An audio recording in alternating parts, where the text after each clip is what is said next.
مولانا سید شہاب حسینی ندوی دامت برکاتہم بر صغیر کے معروف اسلامی اسکالر، معناز مفسر، دردمند مؤثر، داعی، شہرت یافتہ خطیب اور کئی گراں قدر کتب کے مصنف و مؤلف ہیں۔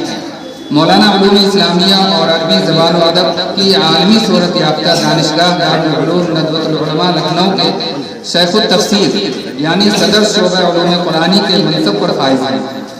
آپ ہندوستان کے معروف اسلامی ادارہ جامعہ سید احمد شہید ملیح آباد کے سابق محتمم ہیں۔ آپ کا خاندانی تعلق آل رسول صلی اللہ علیہ وسلم سے ہے اور آپ نجیب الطرفین فاطمی سید ہیں۔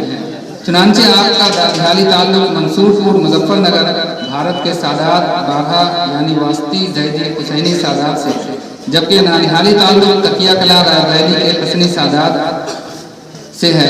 مولانا مفکر اسلام حضرت مولانا سید ابو الحسن علی حسنی ندوی اور ڈاکٹر عبدالعلی حسنی ندوی کے نواسے ہیں۔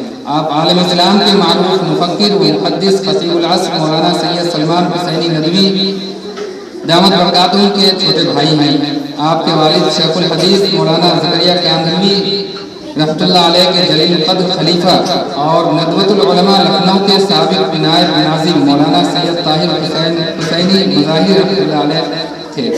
آپ سلاسل تصوف میں حضرت شاہ سید نفیس الحسینی رحمہ اللہ کے خلیفہ و مجاز بیت ہیں۔ ہم ایک سال گزارنے کے بعد